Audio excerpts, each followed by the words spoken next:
Sorry.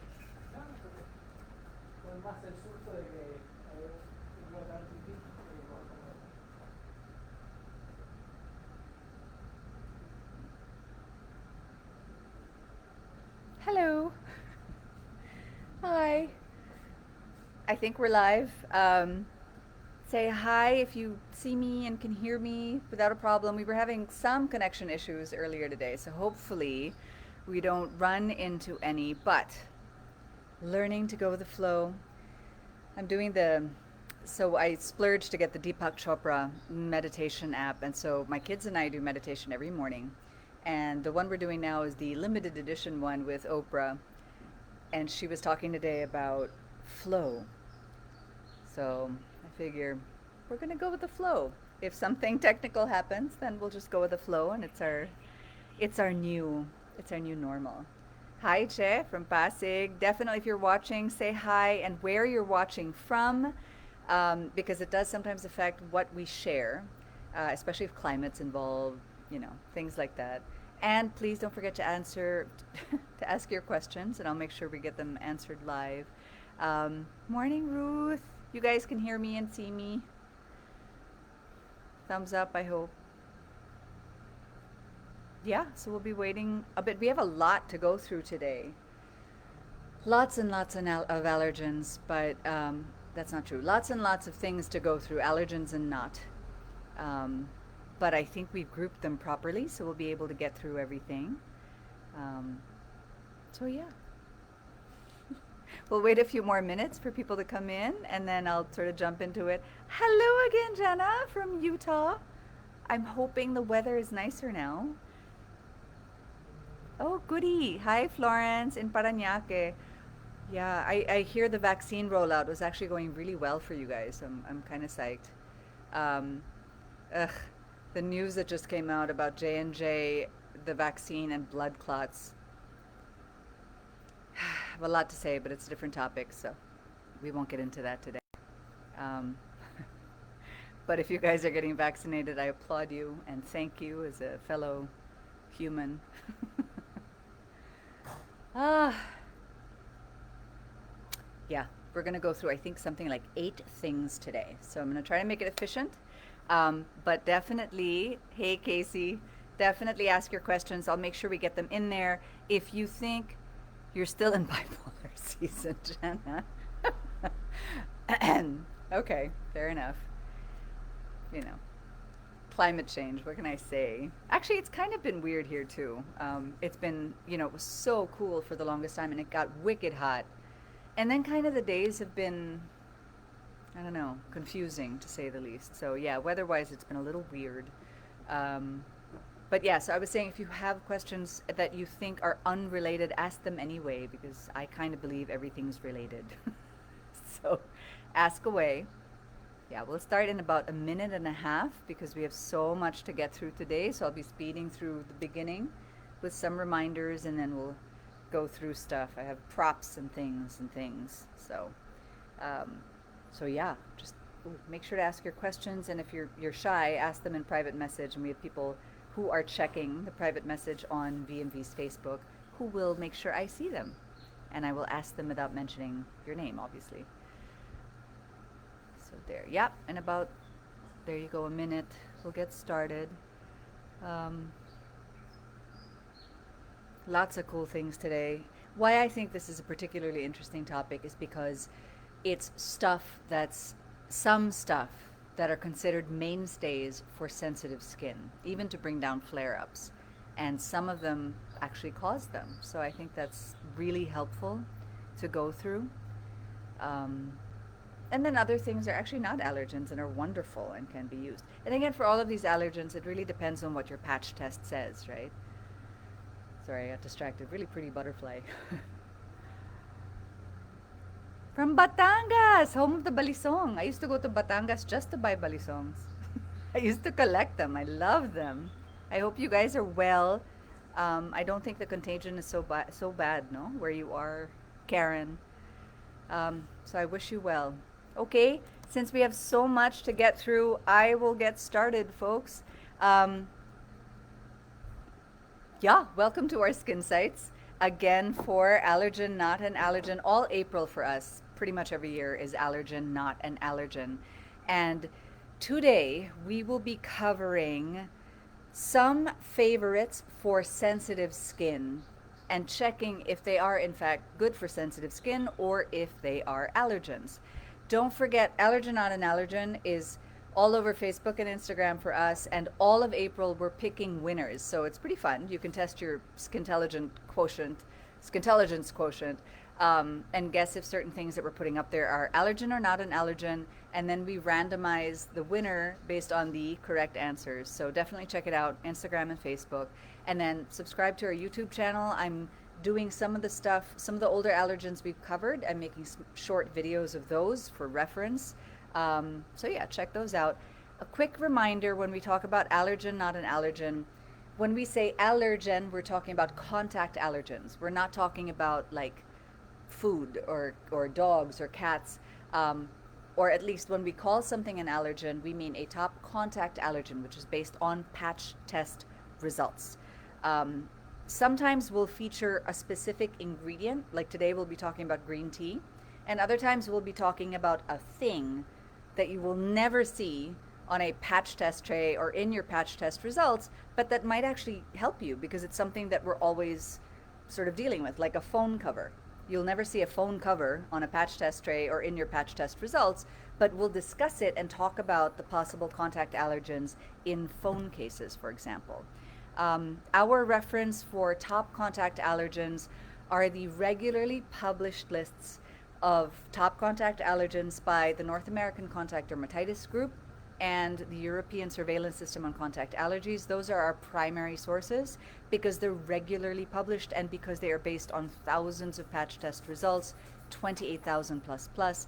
And crucial, I think, to remember, if we call something an allergen, it doesn't mean that you can't use it, right? You might not be allergic to it.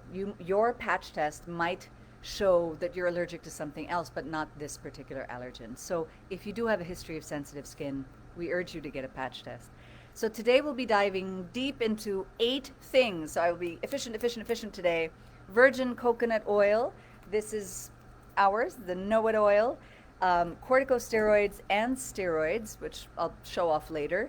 Petrolatum. So for those who are fans of Boo Boo Bomb, that's one of the 3 ingredients in this puppy, is pure petrolatum, and then this same virgin coconut oil, and then monolaurin. And then green tea, which we use in a lot of our products, tea tree oil, neomycin, and sort of similar antibiotics for skin, baking soda, and zinc oxide or titanium dioxide. And this is my Armada baby, which, I got this doohickey for to help me squeeze it out because this thing was scheduled for a repackaging project before COVID hit. So I apologize. I know it's hard to get out, but this was actually helpful for me, this little tube squeezer. So some quick reminders. Please remember to ask your questions in the comments early so I make sure that we get them answered. If you think it's an unrelated question, ask it anyway, because I think my mom is such a valuable resource to have that it's great to have her input regardless of the question. Don't forget to like us on Facebook and Instagram, subscribe to our YouTube channel. In the Philippines, we have a Viber group, so that can be helpful, and we have a Viber group for the clinic as well. Definitely say hello and let us know where you're watching from, because it's cool, and also because it might affect sort of the stuff that we share. And comment if there are other things you'd like to know if it's an allergen or not. You can shop our products, our validated hypoallergenic products, the majority of which contain our first cold-pressed, organic, clinically published virgin coconut oil and monolaurin at vmvhypoallergenics.com internationally, or vmvhypoallergenics.ph in the Philippines. In the US, we just launched Afterpay, which I think could be really helpful in COVID. And then Route is still there, which is awesome because you can insure your shipments. And in the Philippines and the US, we're giving away our BM Verdant bag. Again, it's really popular and it's really cool. It's pure canvas, no plastic. It's great as a reusable bag because it can carry heavy things as well, and you can throw it in the wash when you're done. And in the Philippines, we're closed because of the new lockdown, but the physical stores, we are serving everything online, and we do have curbside pickup, so DM us or find us online. And if you would like a teleconsultation with my mother or other doctors that we work with, drop us a PM. And for everywhere, if you've had a patch test and are having a hard time finding stuff you can use, you can contact us and we can customize recommendations for you based on your patch test results and possible cross reactants. So now that that is all done, I have to get my mom. Mom! I've lost her. I went through that so quickly, precisely, so that we could start early. Hold on. Let me get her. Mom! Okay. I will go get her.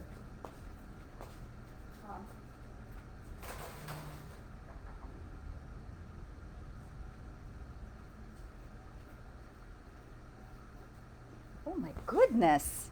She is nuts now because she's finishing a study. So we're all kind of crazy in this house.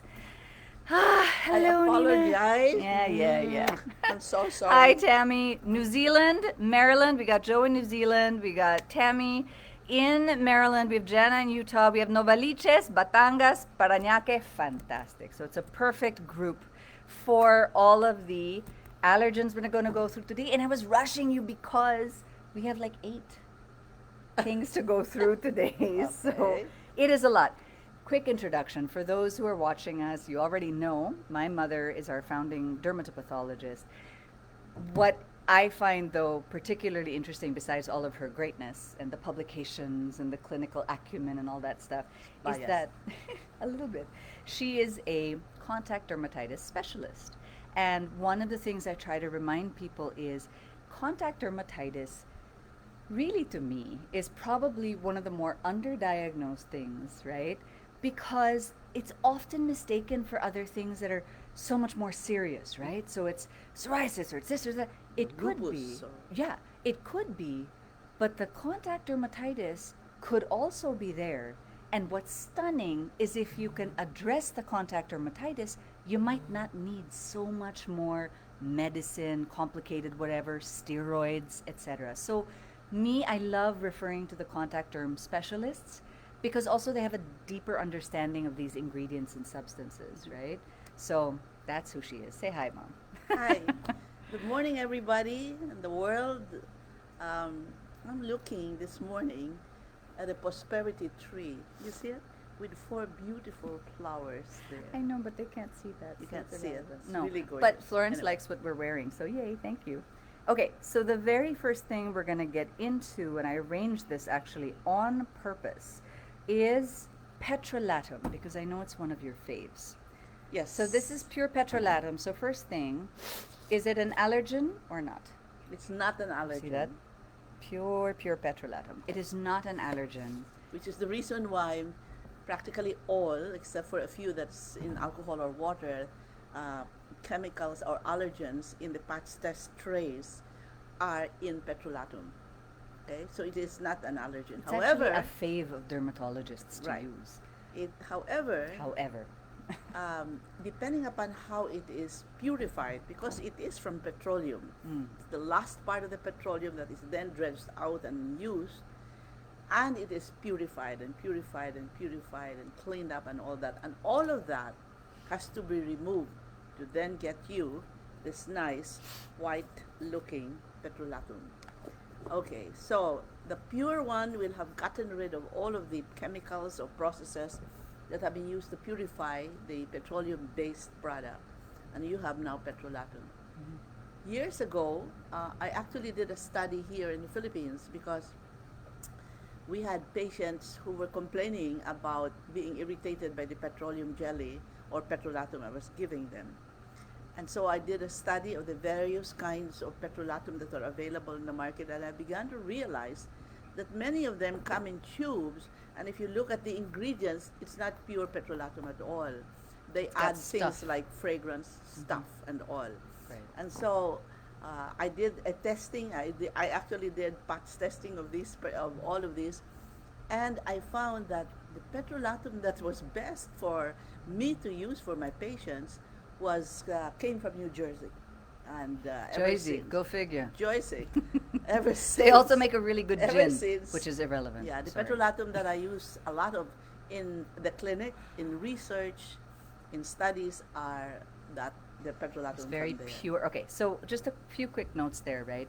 Petrolatum, some people prefer not using because it is petroleum based, right? But it is an inert, fantastic, very non allergenic, non reactive base for a lot of things. And she loves prescribing it for people with atopic dermatitis or psoriasis. When they're about to get a flare, she'll say, put the virgin coconut oil, then put this, and actually put it on the lesion and then wrap it overnight for a really nice occlusive The following, therapy. it's miraculous. Really The following fantastic. morning, I tell them to apply, of course, virgin coconut oil for its repairing and humectant and occlusive properties.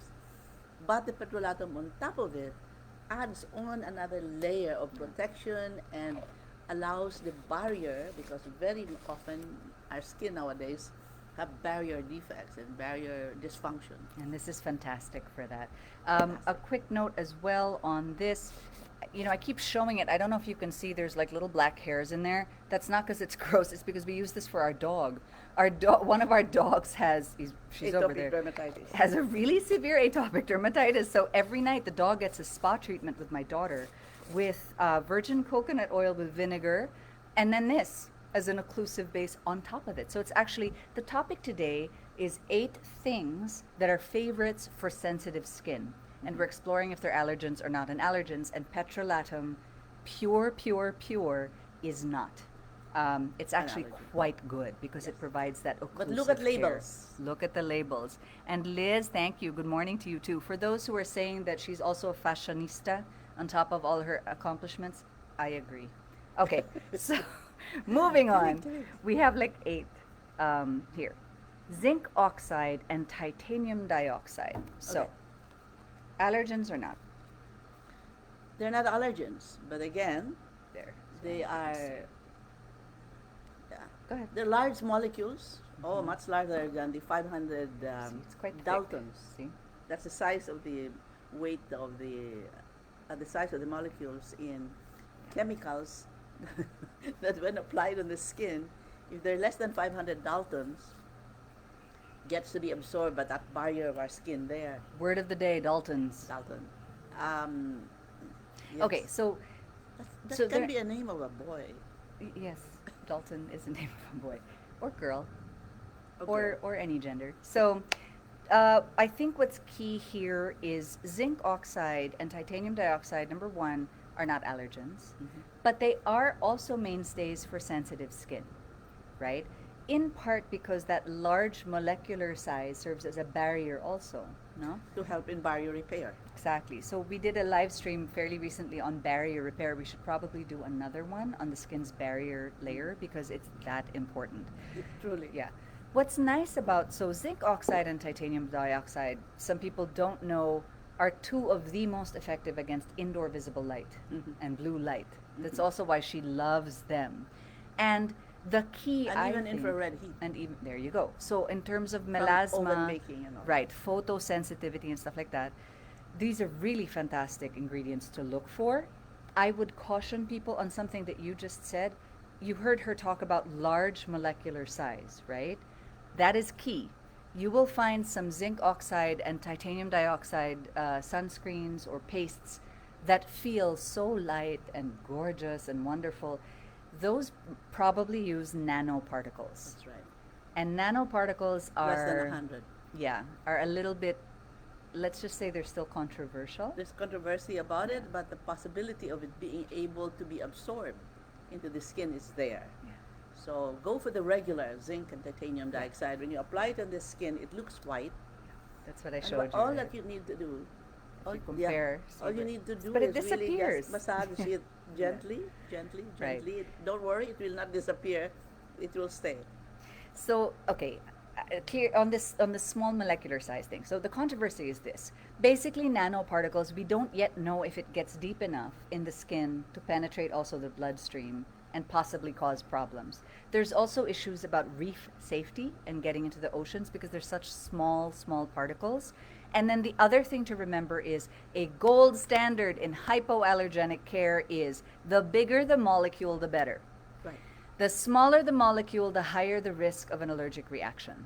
So when you're choosing a zinc or titanium dioxide, I know we might like the super, it feels like nothing vibe of zinc and titanium, but frankly, it's better to get the thicker paste that I just illustrated earlier. Just massage it in well. And what I personally like to do is I'll apply it on my face first. Then I'll do like virgin coconut oil all over my body. And whatever oil is left on my hands, I'll put it on my face. And it really helps lessen the whitening of those creams. But it is worth it. In addition, can I go ahead Yes, and talk please. about the iron oxide?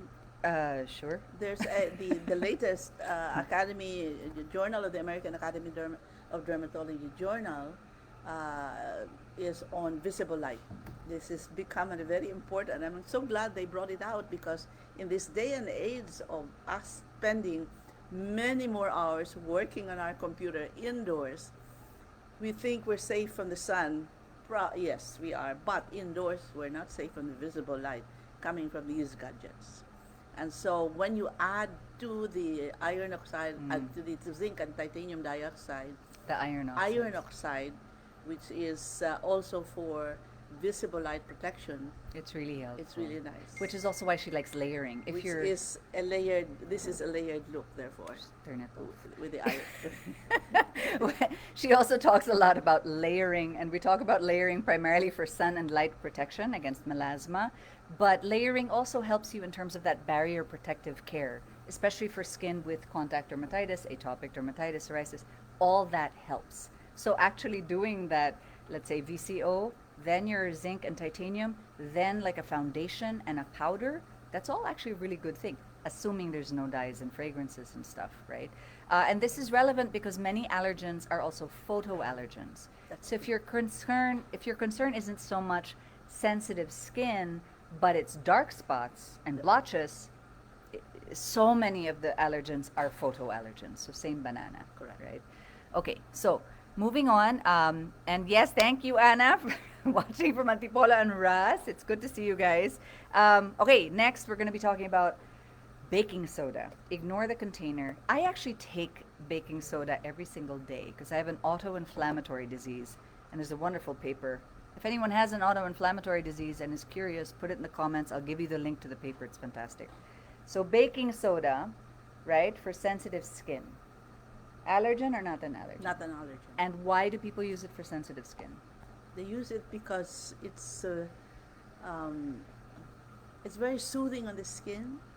It changes the pH actually from the normal that is acidic to basic. And yet, what it does for me in particular, because I see a lot of patients with crusty, thick psoriasis, blotches and plaques and all of that, it softens Right. these scales and thick crusts, softens it very, very nicely, smooths it down. Very often, for instance, a patient with generalized dermatitis, with the crusts and scabs and all, I will put in the bathtub at the clinic and with the baking soda in it. And they come out so happy because after that, the nurse then applies virgin coconut oil and the petroleum jelly, the petrolatum we were talking about. They come out of that feeling so wonderfully good. Then in addition, I can expose them to ultraviolet light for a few seconds. That's or a called minute. bath puva. It's called bath puva. It's fantastic. It's For for me, it's psoriasis. the better kind of phototherapy Yeah. because it attends to the nursing care of that damaged and sensitive, painful, very itchy skin. Isn't there a concern of toxicity with baking soda? Yes, absolutely. Okay. You have to So be this is careful. important, right? Right. It's not for everybody, and you don't pour like a jug of this Right. in your bath and soak in it. Yes. You shouldn't be using it daily anyway. Right. Oh, I didn't know that. So you can soak in it, but like how much of it in a soak, let's say? In our bathtub, which is about 15 Let's say gallons. a typical bathtub. Yeah. Okay.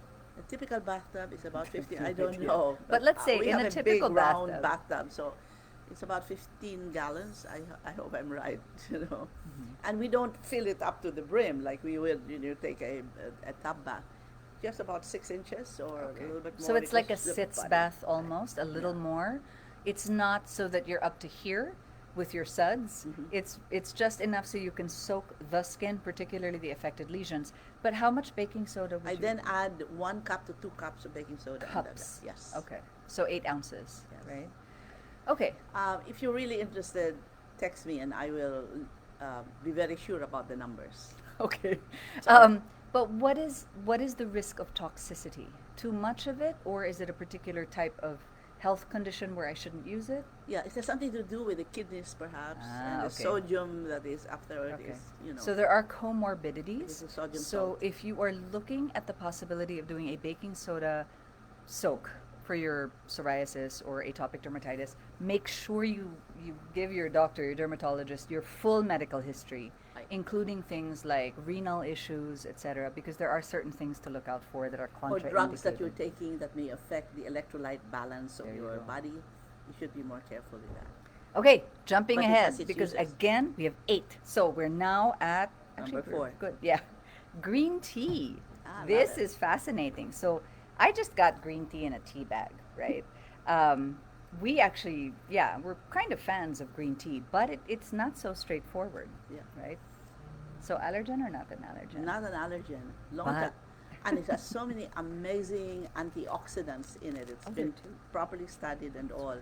So perhaps in part because it is such a good antioxidant, and in part perhaps because they are the green tea doesn't have the terpenes and the other nice smelling chemicals that are present in the botanicals that are highly allergenic, you know, like cinnamon and lavender Doesn't and all wanna of have that. that. That's Doesn't green really have tea. that kind of a smell. It Yeah. doesn't have. And so many years ago, I really reviewed the literature and continue to do so on green tea. And it really isn't an allergen. Mhm. So I use it quite a bit. Yeah. When I ask things to be preserved, it should be in green tea. And so far in our what we call post Surveillance research mo- or yeah. post surveillance of these particular products that are preserved in it, it doesn't produce any allergy. at Yeah. all. So there are a few things I want to highlight from what she just said, right? One magic word. Way to go, Joe. Absolutely, you got it. And hi, Luigi. So yes, she's right in that they're not allergens, but a key thing that she said, and it's a great thing to know, especially if you have sensitive skin and if you have patch tested positive for fragrance mix, terpenes, terpenes. That's a very key thing to be aware of because for many plants and many flowers and many fruit rinds, it's the terpenes that are issues. That's really where the allergenic compound is, no? Terpenoids, terpenes, so keep that in mind. The interesting thing about And if you see it in labels, yeah, there be you careful. go. Yeah, so that might be something to steer clear of. Why I find green tea interesting is it's a phenomenal antioxidant. It is not an allergen, but for a while there, many patch test reports and patch test results would lump botanicals together. And that's where you would get we got so many confused patients and customers would be like, but it's a botanical. It's in there. But see, not all botanicals are created equal. There really are specific things. Composite, the chrysanthemum family, Cinnamons, menthol, cinnamates, menthol, terpenes. We just talked about it for basil. La family of the mints. There's la nueva. right. There are elements of I think that's a lavender. restaurant. I need to. Okay, my head is in so many names right now. But there are certain families and certain substances that are really the problems. Terpenes and these limonene, the like she said, menthol, mint, lavender, all these things. Not all botanicals, right? So if you have patch tested positive to green tea, okay, then you can't use it. If you've patch tested positive to fragrance mix or to something, and people just sort of, your patch test results lump it all together under botanicals, you might want to break that down further because you might be able to use more than you think you can. Or what you can do is actually also get the product. We often do that as well. Get the product with the green tea that doesn't have the other ingredients you were told to avoid, and then patch test that. There's another way besides patch testing is use test, where you place a little bit of it. I like saying, put a little bit tonight on the wrist, and tomorrow Wrist night or put it the here. Then maybe you come closer, this and then area. and if it doesn't give you any problem, then you're okay. Then you're probably fine. Another I think important cautionary note is when we say green tea, we mean pure green tea, not green tea smell added to your shampoo. That is a fragrance. That's a different puppy, right? Also, and we discovered this also, green tea as a raw material can be preserved in a solution.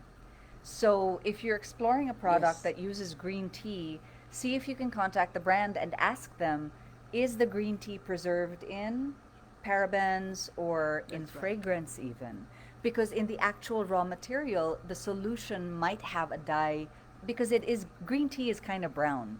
Right. So if you notice if there's a pure green tea that's used in a product, it'll smell a little tea-like, which is not perfumey at all. It smells a little earthy. And it might be brown. It might look a little funky because it's pure. That's right. So if you see a product with green tea that is white and pure as the driven snow and it really smells like nothing, maybe double check with the manufacturer and see, is that Correct. like a green tea that is bleached or That's is right. there a dye or something? Okay. So the next item here is tea tree oil. This is interesting. That's another botanical for you, but That's a lot another of people use it. So here's the thing about tea tree oil. It's fantastic. Yes, it It's is. a lovely anti-inflammatory. It's from hemp, if I'm not mistaken. Unfortunately, however, It is an allergen. the top It's contact allergen. yeah, we it's in the allergen trays. I think from about 65 and onward, kind of patch test trays. It is there, and it's one of the top allergens. Yeah. So, again, that is not to say don't use it. That is to say, if you haven't yet had a patch test and you have a history of skin sensitivity or skin darkening, then actually even acne, because allergens can irritate the pore and cause the inflammation that can lead to acne. So, Right. if you have a history of sensitive skin, acne, or dark spots, if you have not yet had a patch test, then maybe tea tree oil is not your go to. If you've had a patch test and it shows that you have patch tested positive to tea tree oil, then obviously avoid it, right? Otherwise, use it if you like it. It is actually a really wonderful natural substance from hemp and a really good anti-inflammatory. It is just a known It contact has its allergen. uses, but Yeah. it is especially if you're listening to this program right now, you must have sensitive skin. So if you have sensitive skin, be more aware about this thing. Stuff like that. And the thing is, what's heartbreaking about it is it is a wonderful natural substance, right? So a lot of people who want to use natural, this is one of the things we keep saying. If you have sensitive skin or dark spots or acne, prioritize hypoallergenic or non-allergenic over natural and even organic, That's right. because you really should be guided by your particular patch test results, right? Because there are many things in nature that are allergens. Okay, neomycin Ah, and similar. So So neomycin common. is a common skin antibiotic, right. right? And it's often used even in sensitive skin, even if they don't have a gash or something, Mm-hmm. because sensitive skin, atopic skin in particular, is known to have breaks in the skin that can be welcoming to opportunistic microbes. Mm-hmm. And if I'm not mistaken, you correct me if I'm wrong, skin with eczema, atopic dermatitis, is known to have a higher population of staph anyway, That's right. right? So some people use neomycin, which is meant to kill bacteria, but it's an allergen, Yeah. right? Mm-hmm. So what are some alternatives, I guess? As a preventive, I tell my patients to use coconut oil. I happen to be doing a manuscript right now on coconut oil. It's really amazing. Do you mind if I segue to coconut oil because it's so much in my mind? Yes, I do, because it's a long discussion and I have it coming up in my list. Yeah, I know. No, I lied.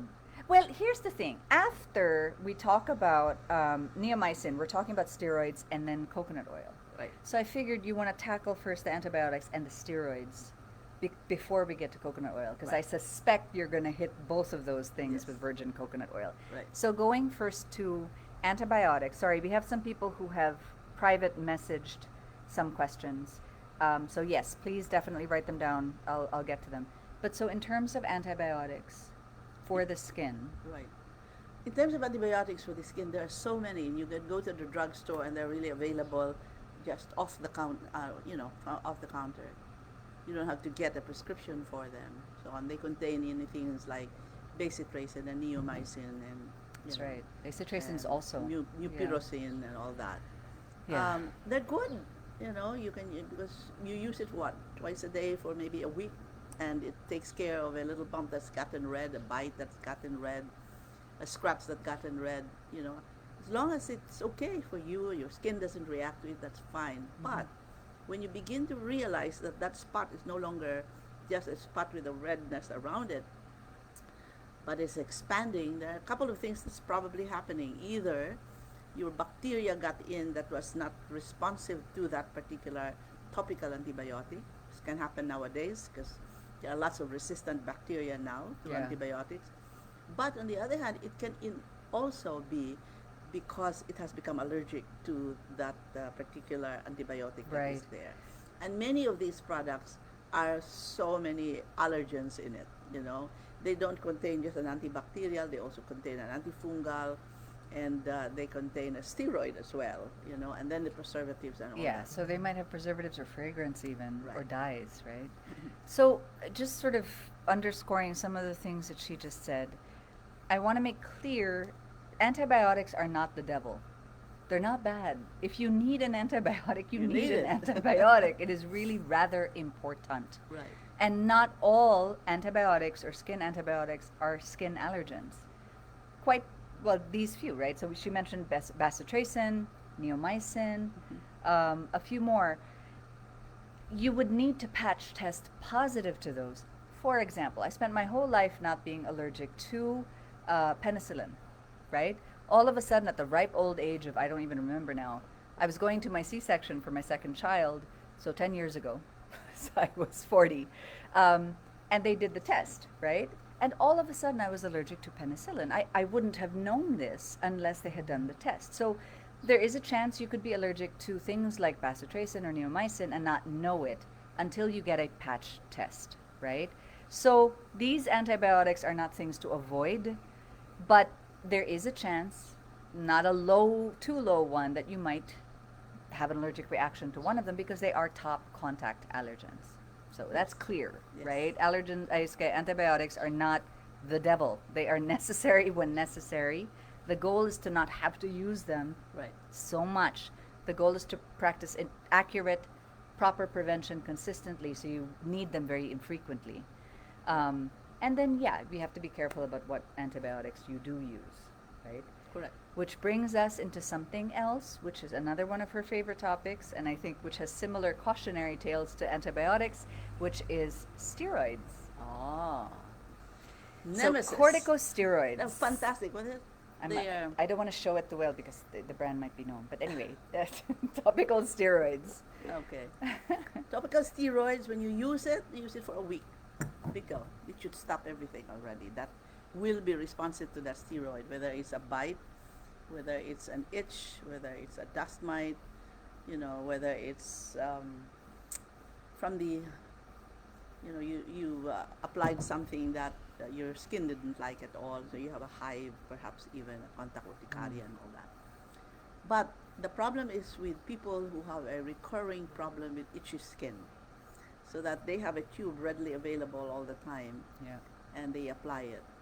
So very often I'll ask a patient, so how long does a tube which, let's say, has 15 grams or 10 grams, some of them are just 10 grams, little tube, how long does that last? And if they say 1 week, I said, okay, and how long have you been using this? Oh, a couple of months, maybe years.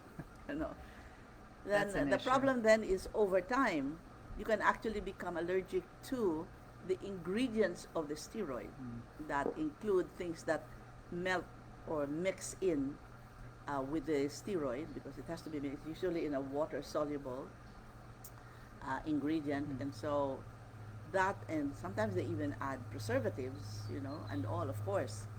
So it could be any of those ingredients, or it could be the steroid itself, because when we do patch testing, we include the actual active ingredient in steroids, not just the preservatives and the other chemicals that may be added into that tube. added to what? So therefore you have the problem of allergy itself to the steroid or the chemicals added onto it in that little tube. The other thing, however, is that with constant use, off and on, over the years, that skin becomes barrier deficient. In other words, the topmost layer of the skin, which is this very thin 1 millimeter film that does wonders in preventing the world from coming into our skin, that becomes damaged. And if you're an atopic to start with, you have relatively deficient, weak stratum corneum barrier. And so added onto that, you add the steroid, which thins that down. You're and you asking really for have trouble. barrier deficient. You're asking Yeah. for trouble. Over time. Secondary infections come in. Exactly. More itching, more irritation, more You need allergies, more and actions. more and more of the steroid to That's right. get the soothing that you love so much. Mhm. And then you're adding more and more and more and more, which causes more of the thinning, which causes eventually more of the itching, which then, oh shoot. It doesn't work anymore. No, tacky. Don't say it, tacky. Tachyphylaxis. Damn it. See, I knew the word. So tachyphylaxis steps in, which is an increasing, what is it? Decreasing efficacy of the drug. So you need more and more and more of the steroid to get the same effect, and then you're destroying the skin in the meantime. There are also other health conditions. Sorry, I'm going to interrupt this quickly to ask. We have some people saying that their comments are not coming up on the comments. If you are asking questions and you're not seeing them in the comments, please make sure to drop us a PM on Facebook, and the team will make sure at least I see them separately. But there's something a little wonky with the questions not coming in. So daily use, long-term use of topical steroids, it seems so, I guess, counter-instinctive because it's just a cream, right? It's just an ointment. And so you don't think of it as so potent. But it really is problematic on the skin. There's so many things. You can get steroid acne. You can have this tachyphylaxis. You need more and more. You thin the skin. You damage the barrier more and more. But also you can then develop adrenal insufficiency. And getting off of steroids regularly results in what's called a rebound effect, where you get off it and you have this surge of a reaction of the skin. So much so that she regularly hospitalizes people who have been years on steroids because they need to be in a darkened room, very controlled setting, and say virgin coconut oil and petrolatum used to really just try to calm the skin and make the barrier, strengthen the barrier again. The nice thing is after that, then they can get a patch test and then they can just practice prevention and not use topical steroids anymore or very, very infrequently, right? But so, yeah, there's some, so topical steroids I find really a good idea to spend some time on because Nona Torres is there. Hi, Nona. Childhood friend, I love it. And another medical family. So I do find it important to kind of spend a little bit of time on topical steroids because they're such a favorite for people with atopic skin or sensitive skin. Mm-hmm. And again, sometimes they're really necessary. There's an acute reaction, you need them. The key is not daily, not for longer than 2 weeks, let's say. Right. It's not a lotion, right? Okay, so very quick, this is a nice question from Diego, actually, who we know. I'm a teenager. My friends' moms use baking soda mixed with water like a paste for their pimples. Is that safe? Is it supposed to work? I tell them to use something else, this monolaurin gel, because it works for me. That's awesome. So is baking soda in a mix good for pimples? No, I don't believe it will be because the baking soda, like I told you earlier, has a pH which is alkaline. So it's way beyond 7, which is the neutral pH. Mm-hmm. Whereas our skin has an acidic pH that ranges from anywhere from 4.5 to 6.5, an average of 5, 5.5. So that's really acidic compared to that. It's the reason for the skin having that is called its skin acid mantle. Mm-hmm. And it is the acid mantle of the skin is normally produced by our normal microbiota, the organisms that reside in our body to help us metabolize and do things. So the certain organisms in our skin break down the fatty acids coming from the sebum, from the oil gland secreted into, that's broken down, and because of that the fatty acids are released, and therefore the skin becomes acidic, which is important because it's at an acidic pH that the effectivity of antimicrobial effects is best. Yeah, So if it's you're kinda going to crucial. make it alkali, if you have a plug at the follicle, you may apply it once or twice and then to soften it and get rid of it, but otherwise not for a continuing basis. Yeah. So yeah, no baking soda paste on pimples. No. You might mess actually with the microbiota of the skin, which is important to actually help keep those microbes in check. Right. Remember too, what we're seeing, Diego, is that so many people who are disinfecting now, because our lives are disinfecting basically. That's all we do, right? In our homes, hand sanitizers and whatever. The skin's microbiota is already a little bit, Skewed. yeah, it's not happy. I love that word. So skewed is perfect. So that's why maskne, for example, isn't just acne. Frequently, it can be because of our Demodex mites being a little excited, or our Malassezia fungus, all natural in the skin. And all helpful. Yeah, all really important. But because of this lack of balance, this imbalance now, it results in all of these problems. So if you add something like baking soda, you could actually be furthering that problem. That's right. By causing that imbalance, right? Oh, by the way, question. baking soda, I actually tell people to use because I don't like this constant use of this highly chlorinated and brominated and halogenated, things that Disinfectants in the house. disinfectants. So I teach them to use the baking soda, make it into a paste with water, and add a little bit of vinegar again to add more acidity. And that I teach them to use as a disinfectant scouring agent for bathrooms and tabletops and tiles and all that, and it works very well without giving you problems at all of Okay. contact or irritant dermatitis or photosensitivity of the skin. It's actually a great tip. So we're now at your favorite. Coconut oil. So I spent virgin coconut You'll hate oil. me for this, but I went to sleep at 2 o'clock this morning. She says to all her patients, "Don't do that. That's the virgin coconut oil." Once in a Whoops. great while, because I was so immersed in this. See?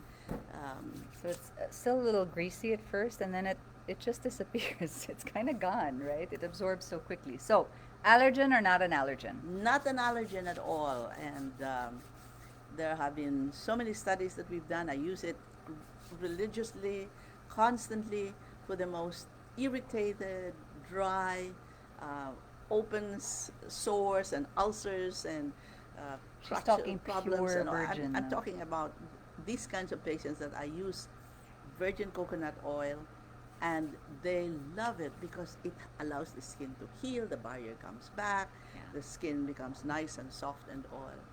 No, there's no contact dermatitis to it. I remember a doctor from Oregon, a couple of years ago, who sent me this thing that somebody from Canada had written to her, saying that a patient was using coconut oil. And it turned out, I asked for the bottle, and when I read the label of the bottle, it said, refined and bleached and deodorized oil. This is the best for your skin.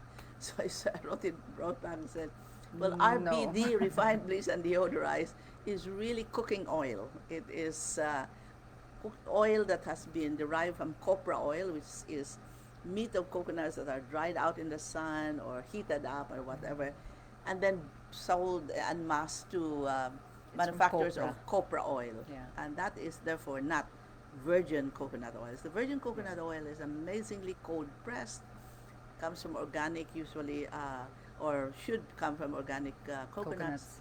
And then you have this pristine oil that is excellent for healing and antimicrobial action against bacteria, fungus, and viruses, which is the reason I slept at 2 o'clock in the morning, because I was making this manuscript detailing all of these studies that are peer-reviewed and published On and virgin cited coconut on oil. coconut oil. There are really so going many all since the way- 1970s. It's Yes, nice. since yeah. the 1970s. So I put that all down, and I redid my manuscript from before to make it look really very current and why it should be good to treat, to treat COVID in this time, and in addition to all that, to give quality of life during these stressful times. And lastly, together with vaccinations, to be able to get to a point where we get rid of COVID just by a coconut oil application on the nostrils, into the mouth, and into the skin. There you go. Okay, several questions. So, Is first, that an allergen? Erica, thank you. I appreciate that comment. Layesh, are you saying UP? Is that what you're saying? Because that she'll get very excited. She's hardcore UP fight. Okay, unless you're saying up, in which case I'm not sure what that means, but sure. Um, Liz, yes, it is, but we'll get into that later. So Florence is asking, some say that they're sensitive to VCO. How will you know if you're sensitive to it or to coconut oil in general? Okay, can I take a stab at this? Yes. Okay, so first things first, right? When we say coconut oil, just like with green tea, we're really particular about it being pure, virgin, organic coconut oil. Why is that important? If you get RBD oil will also not smell. It's what you use in cooking. And frankly, in cooking, it's pretty fantastic. But for the skin, it's not ideal because it is put through a process of refinement, bleaching, and deodorizing. Mm-hmm. And just hearing those words, deodorizing, you know there's a fragrance involved, right? Bleaching, refinement, you know there's additional processing that involves chemicals that are probably allergens. So if it's an RBD oil, we would not recommend using it for the skin. And it probably is an allergen, frankly, because of all the stuff that's done to it, right? It shouldn't be applied on the skin. It shouldn't, right? So the other thing is, I guess some nice guidelines that can help. If you smell a coconut oil and it smells like that really nice, oh, there's a wonderful rum called Malibu that's like a coconut rum. It smells yummy. I want one. Okay. Well, happy hour somewhere. But if it smells super yummy coconutty, that is probably either with a fragrance of coconut scent, Yes. or it's really cooked and probably processed even more. See, extracting coconut oil is a labor-intensive thing. If you do it the old way, the way our ancestors did, that's a lot of highly manual grating, Fermentation. pressing, fermentation, waiting, and it's not efficient in manufacturing. It's true. It really isn't. It takes a lot more coconuts and a lot more time to make a bottle of coconut oil. And a lot of wastage. Right. So if you get a very mass-produced cheap oil, I'm not saying because it's cheap it's bad, but I'm saying that if it's cheap, they probably use a much more efficient manufacturing process. A lot of the more efficient manufacturing processes are not organic, right? By definition, they're not manual. They either use a machine to get it out, or centrifuge, or they add a chemical, or they extract it with heat.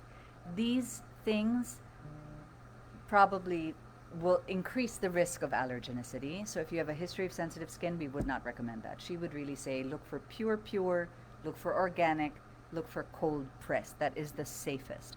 If it smells like kakanin, that's exactly what I'm talking about. It's probably not organic first cold pressed. It's too yummy.